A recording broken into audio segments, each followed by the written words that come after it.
ஆன்மீகம் பரிகாரம் சேனல் நேயர்களுக்கு வணக்கம். ஸ்ரீவித்யா இன்றைக்கி கொடுத்துருக்கிற கொஸ்டின் ஜோதிட ரீதியாக சில பரிகாரங்கள் இல்லை குறிப்புகள் கடன் தீர்றதுக்கு இல்லை கடன் அடைக்கிறதுக்கு என்ன மாதிரின்னு. இதில் இந்த பரிகாரங்கள் எல்லாம் செய்து ஒரு நிரந்தர தீர்வு என்பது கிடைக்குமான்னா கிடைக்காது.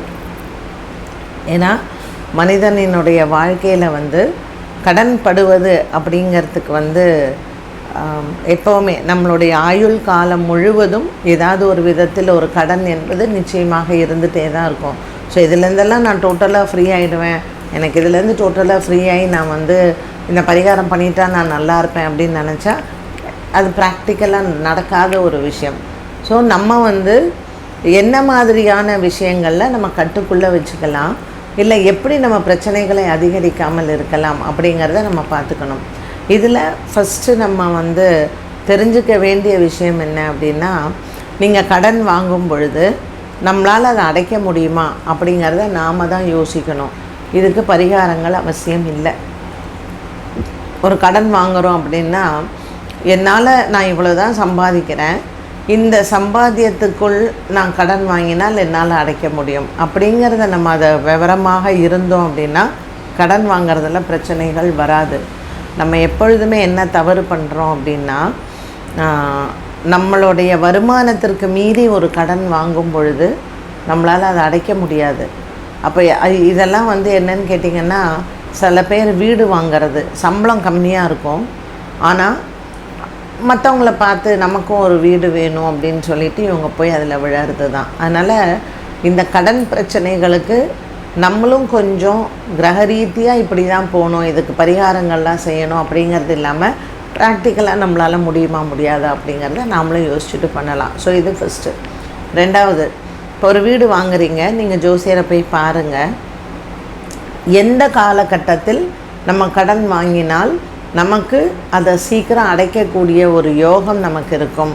ஏன்னா ஒரு சில தசா காலங்களில் இப்போ செவ்வாய் தசை நடக்கிறது, அந்த செவ்வாய் உங்களுக்கு ஜாதகத்தில் நல்லா இல்லைன்னு வச்சுக்கோங்களேன், அந்த தசா காலத்தில் ஒரு வீட்டை வாங்கிட்டு உங்களால் அடைக்கவே முடியாது. நீங்கள் எத்தனை நம்ம சரி பரிகாரம் பண்ணுறோம் இதை பண்ணுறோம். ஒரு சிலர் சில பேர்லாம் சொல்லுவாங்க, மேடம் வீடு விற்றுட்டோம், நகை விற்றுட்டோம், ஒரு கடனை அடைச்சோம், திரும்பவும் கடன் ஆகிடுச்சு எங்களுக்கு, ஸோ இந்த கடன்லேருந்து எப்படி வெளியில் வர்றதுங்கிறது எங்களுக்கு தெரியல அப்படின்னு சொல்லி கேட்குறவங்க நிறைய பேர் இருக்காங்க. ஸோ இந்த கடன் அடைக்கிறதுக்கு சொத்தை விற்றதுக்கு பிறகு முதல்ல கடன் எல்லாம் அடைச்சிட்டோம், அப்புறம் திரும்பி இப்போ எப்படி இவ்வளோ கடன் சேர்ந்துடுச்சுன்னு எங்களுக்கு தெரியல அப்படின்னு சொல்லுவாங்க. ஸோ நீங்கள் எதற்காக கடன் வாங்குறீங்க, எவ்வளோ கடன் வாங்குறீங்க அப்படிங்கிறத பார்த்துக்கோங்க. அண்ட் எந்த தசா காலத்தில் நம்ம கடன் வாங்குகிறோம் அப்படிங்கிறது. இப்போ மகர லக்ன ஜாதகமாக இருந்ததுன்னு வச்சுக்கோங்களேன், இந்த மகர லக்ன ஜாதகத்துக்கு 4ஆம் இடம் மேஷமாக வரும்.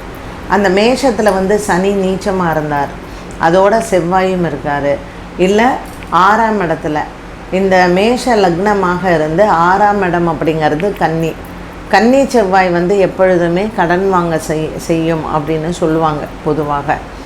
அப்போ இந்த 6ஆம் இடம் அப்படின்னாலே ருணம் அப்படிங்கிறது, ருணம்னா கடன். இந்த 6ஆம் இடத்துல செவ்வாயும் சனியும் உட்காந்தா நீங்கள் யாருக்கு பணம் கொடுத்தாலும் திரும்ப வராது. அதே மாதிரி நீங்கள் கடன் வாங்கினாலும் அந்த கடன் அடைக்க ரொம்ப கஷ்டப்படணும். அதனால் ஜாதகத்தில் இந்த செவ்வாய் எங்கே இருக்குது அப்படிங்கிறத பார்த்துக்கோங்க. செவ்வாயினுடைய ஒரு தன்மையை வைத்து கொண்டு நம்ம கடன் வாங்குவது அப்படிங்கிறது நம்ம பார்த்துக்கொள்ள வேண்டும். ஸோ நம்ம பொதுவாக என்ன பண்ணுவோம்னா, வீடு வாங்கிறதுக்காக கடன் வாங்குவோம், பிள்ளைகளுடைய படிப்புக்காக கடன் வாங்குவோம், வீட்டில் யாராவது உடம்பு சரியில்லாமல் இருக்காங்க அப்படின்னு சொன்னால் அதற்கு கடன் வாங்கி வைத்தியம் பண்ணுறது. அதனால் அப்புறம் பிஸ்னஸ், நம்ம வியாபாரம் பண்ணுறதுக்காக கடன் வாங்குகிறோம். ஸோ எந்த விஷயத்திற்காக நம்ம கடன் வாங்குகிறோம் அப்படின்னு பார்த்துட்டு கடன் வாங்கிறதுக்கு முன்னாடி நம்ம ஜாதகத்தை காண்பித்து இதுக்கு கடன் வாங்கலாமா, எப்போ வாங்கலாம், இதை அடைக்க முடியுமா அப்படின்னு தெரிஞ்சுக்கிட்டு கடன் வாங்கிக்கிறது நல்லது.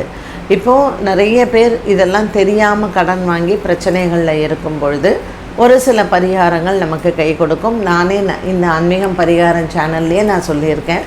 நான் பரிகாரம் சொல்லி, கருடனுக்கு பரிகாரம் சொல்லி என்கிட்ட பர்சனலாக சொல்லிட்டு போனவங்க இருக்காங்க. நான் எனக்கு அந்த கடன் அடைஞ்சது இப்போ நான் பரவாயில்ல நிம்மதியாக இருக்கேன் அப்படின்னு சொல்லிட்டு.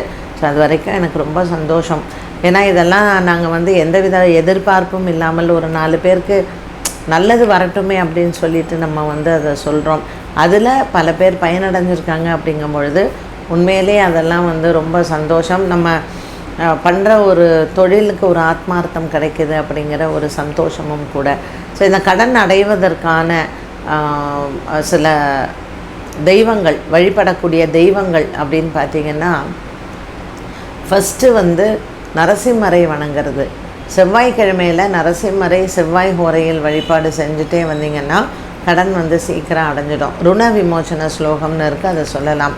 2வது சுப்பிரமணியர், முருகப்பெருமான். செவ்வாய்க்கிழமையில் முருகப்பெருமானை வணங்குறது.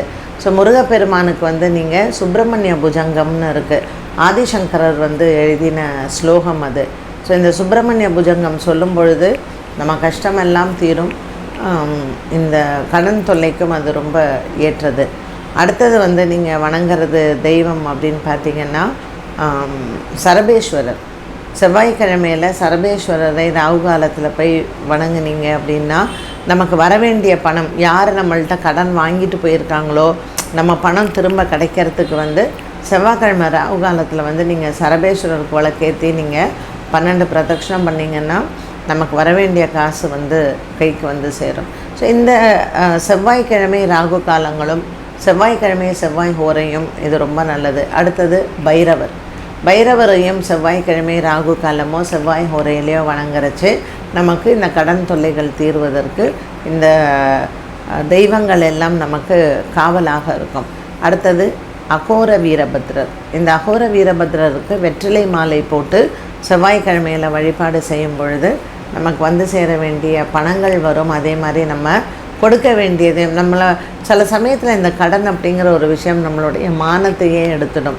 நம்மளுடைய தன்மானத்தை இழந்து எவ்வளோ அசிங்கப்பட்டு இந்த மாதிரியெல்லாம் இருக்கும் இல்லையா.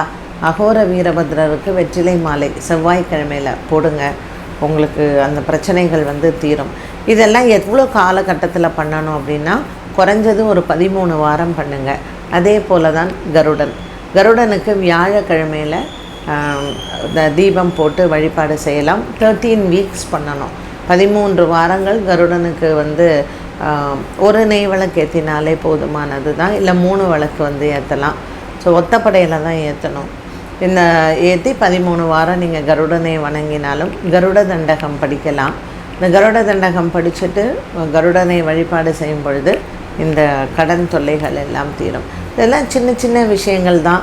பட் இந்த கடன்லேருந்து வெளியில் வந்து மீண்டு நம்ம ஒரு நிம்மதியாக இருக்கணும், எந்த பிரச்சனையும் இல்லாமல் இருக்கணும் அப்படின்னா அது வெகு சிலருக்கு தான் அந்த அமைப்பெல்லாம் அமையுது, எல்லாருக்கெல்லாம் அமைவது கிடையாது. அதனால் இதெல்லாம் இந்த பரிகாரங்கள் எல்லாம் ட்ரை பண்ணி பாருங்கள். கண்டிப்பாக இதற்கான பலன்கள் வந்து உண்டு. மீண்டும் உங்களை ஒரு நல்ல பதிவில் சந்திக்கும் வரை நன்றி, வணக்கம்.